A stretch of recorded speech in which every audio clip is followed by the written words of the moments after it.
موقع کو دیکھتے ہیں، غزوہ حجاب ایسی صورت میں ہو چکی ہے، ایسی سچویشن آ گئی ہے کہ کافروں کی طرف سے تابڑ توڑ تیر چل رہا ہے، مسلمانوں کی طرف سے تابڑ توڑ تیر چل رہا ہے، جہاں ایک طرف سے کوئی جھک گیا اس کو شکست مل جائے گی۔ ایسے حالات میں عصر کا نماز کا وقت ہو گیا، عصر کا نماز ہو گیا، سب لڑنے میں بیزی ہیں، مسلمانوں کی طرف سے بھی تیر اور تلوار چل رہے ہیں، کافروں کی طرف سے بھی تیر اور تلوار چل رہے ہیں، یہاں تک کہ عصر کی نماز ہو گیا، عصر کی نماز کا وقت نکل گیا، لیکن ٹھیک مغرب کے نماز کے شروع ہونے سے پہلے جنگ فتح ہو گئی مسلمانوں کے اوپر، اور مسلمانوں نے جنگ کو فتح کر لیے، اور فتح کرنے کے بعد ٹھیک عصر کی نماز مغرب سے پہلے پڑھ لیے، اور اس کے بعد ذرا غور سے سنیں، وہ میرے حبیب جو کبھی کسی کو بددعا نہیں دیے، وہ میرے حبیب جو کبھی کسی کو بددعا نہیں دیے، ایسی صورت میں کوئی میرے رسول جس کے پاس ان کی بیٹی کا قاتل حبار ابن اسود آیا، آ کر کے کہا اے اللہ کے رسول، آج سے 10 سال پہلے میں آپ کی بیٹی کا قاتل ہوں، اے اللہ کے رسول میں حبار ہوں، آپ کی بیٹی کے پیٹ میں تیر مارا، آپ کی بیٹی کے پیٹ میں تیر مارا، آپ کی بیٹی کا پیٹ پھٹ گیا، بچہ گر گیا، آپ کی بیٹی زینب جب سنی کہ میرا بچہ گر گیا، میرا بچہ ساقط ہو گیا، تو اس صدمے کو برداشت نہیں کر پائی اور وہ اس دنیا سے چلی گئی۔ اے اللہ کے رسول، اے حبیب، اے رسول، میں آپ کی بیٹی زینب کا قاتل ہوں۔ اللہ کے رسول کا آنکھوں میں آنسو آ گئے، کہنے لگے اے حبار کیا چاہتے ہو؟ حبار کہے اے اللہ کے رسول، میں آپ کے پاس معافی کی تلاش میں آیا ہوں، معافی مانگنے کے لیے آیا ہوں۔ اللہ کے رسول کہے اے حبار جا تو میری بیٹی کے قاتل، جا جا جا، میں نے اپنی بیٹی کا خون کو معاف کر دیا۔ کچھ ہی دیر کے بعد ایک شخص آیا جس کا نام ہندا آیا، آ کر کے کہا اے اللہ کے رسول میں بھی آپ کا گناہگار بندہ ہوں، اے اللہ کے رسول میں بھی آپ کا قاتل ہوں۔ اللہ کے رسول بتا ہندا تمہارا قصور کیا ہے؟ ہندا کہنے لگی اے اللہ کے رسول میرا قصور نہ جانیے تو بہتر ہوگا۔ اللہ کے رسول بولتے ہیں اے ہندا بتا،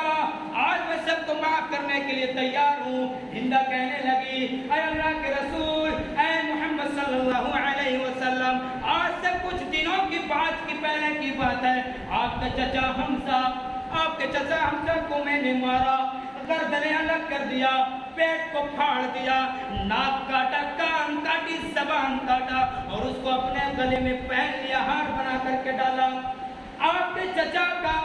پیٹ پھاڑ کر کے اس کے پیٹ کے اندر سے دل نکالا، اپنے آپ کو چبایا، لیکن کچے کے بنا پر میں اس کو چبا نہیں سکا، تھوک دیا۔ اے اللہ کے رسول میں آپ کے پاس معافی کی تلاش کے لیے آیا ہوں۔ اللہ کے رسول کی آنکھوں میں آنسو آ گئے، کہنے لگے اے ہندا،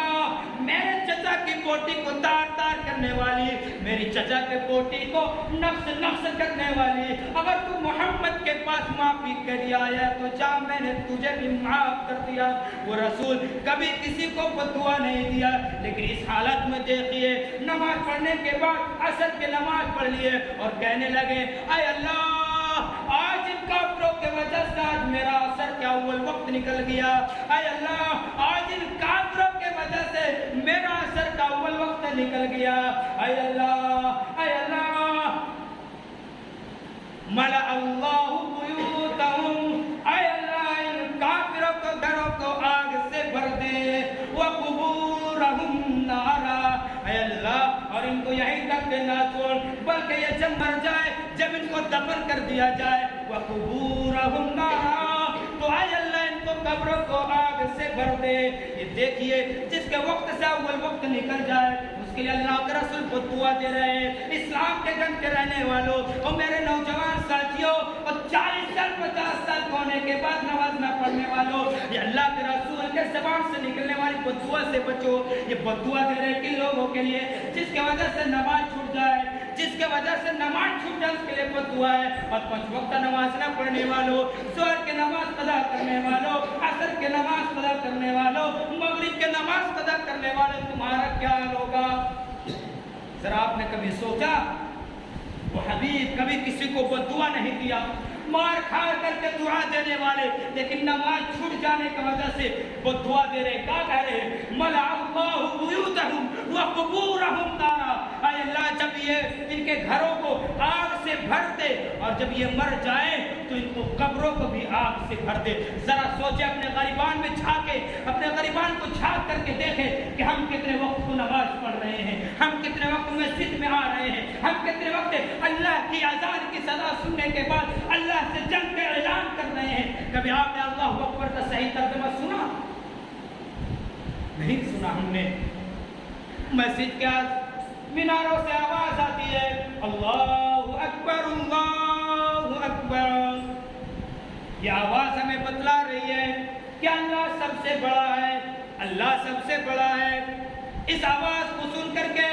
اپنے دھندا میں رہنے والوں، اپنے دکاندار میں رہنے والوں، اپنے بیوی بچوں کے ساتھ کھیلنے والوں، یہ آواز سننے کے بعد تم اللہ کو سب سے بڑا نہیں مانا،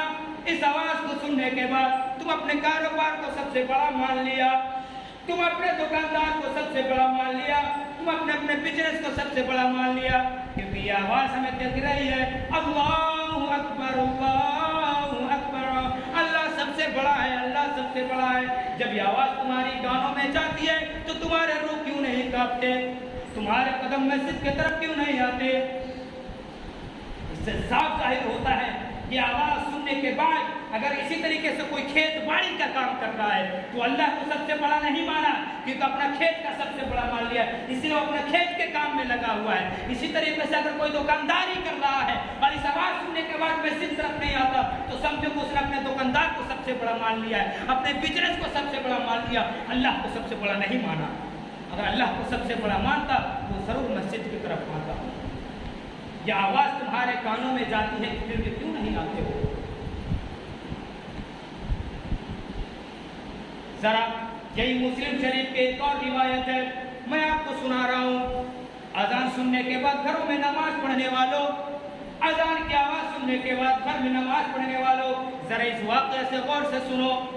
اور تمہارے پاس جاتے تو کہتے میں گھر کے اندر نماز پڑھتا ہوں، ذرا غور سے سنو۔ ایک نبینا آدمی،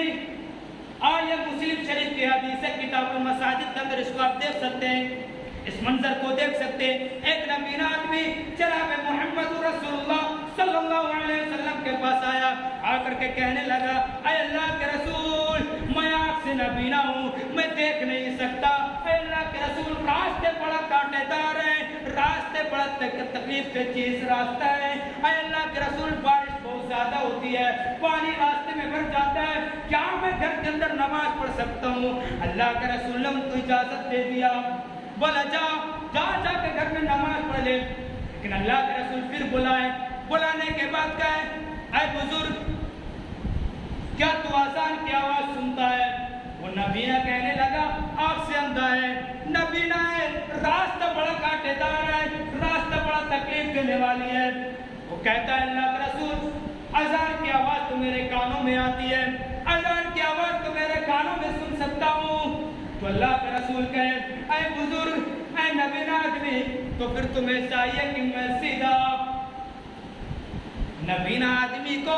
گھر کے اندر نماز پڑھنے کی اجازت نہیں دی گئی، تو ہٹے کٹے ہونے کے باوجود تمہیں گھر میں نماز پڑھنے کے لیے کس نے اجازت دے دیا؟ کون سی حدیث نے تمہیں اجازت دے دیا کہ تم اپنے گھروں میں نماز ادا کر رہے ہو؟ ذرا سوچئے، مسلم شریف کی حدیث کتاب المساجد کے اندر اس منظر کو آپ دیکھ سکتے ہیں، نبینا آدمی کو اللہ کے رسول اجازت نہیں دے کہ آپ گھر میں نماز پڑھ سکتے ہو۔